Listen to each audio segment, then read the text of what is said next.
examinar. Luego daremos su definición real, así también la filosofía como cosmovisión. ¿Qué es la filosofía?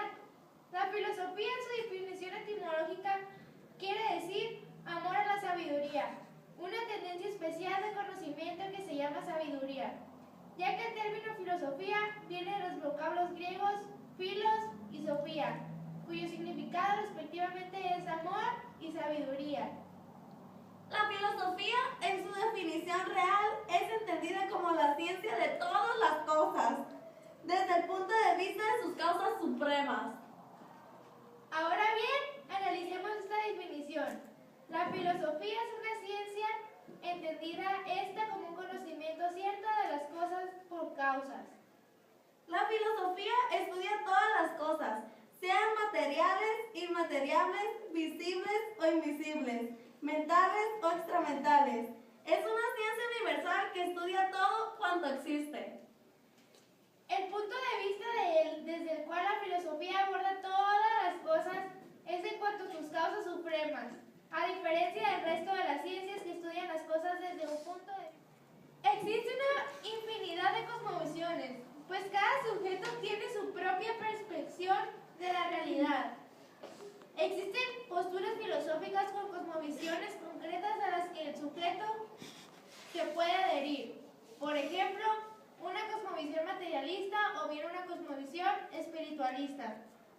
La cosmovisión materialista sostiene que la materia es lo único que existe, mientras que la cosmovisión espiritualista niega la realidad material y da primacía a la parte espiritual.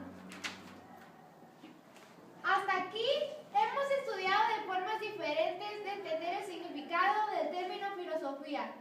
Primero, en cuanto a su definición etimológica, amor a la sabiduría. Segundo, en cuanto a su definición real, como ciencia de las causas supremas.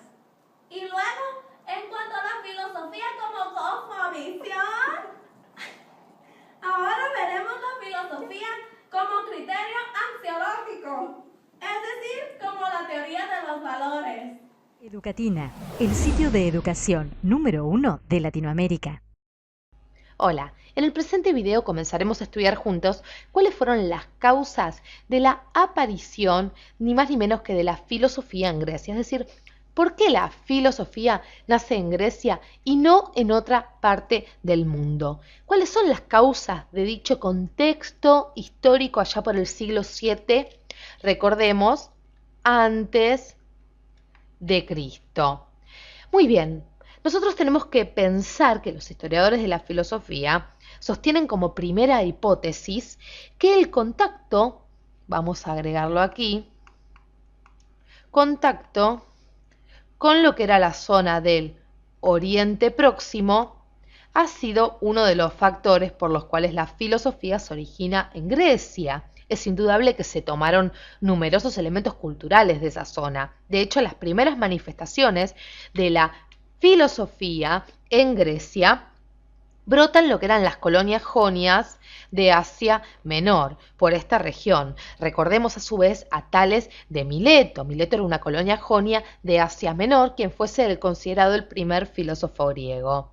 A su vez, también recordemos que los griegos estaban en permanente contacto con Fenicia, Egipto y algunos pueblos mesopotámicos, y se sabe que habían tomado elementos culturales de allí que luego permitieron de alguna manera el desarrollo de la filosofía. No olvidemos además, como vemos en el mapa, lo que era la situación geográfica, que era clave, porque el pequeño territorio griego estaba dotado de más de 2.000 kilómetros de costa. Estamos viendo cómo las costas griegas desembocaban, por ejemplo, en el mar Mediterráneo, en el mar Egeo, ¿sí? Entonces, los griegos que se dedicaban al comercio y a la colonización se iban expandiendo por todo el Mediterráneo y la zona del mar Egeo, la zona del mar Negro, del mar Jónico, y así entrando en contacto con diferentes culturas y tomando elementos de esas culturas para luego desarrollar por fin la filosofía, como decíamos, en el siglo VII a.C.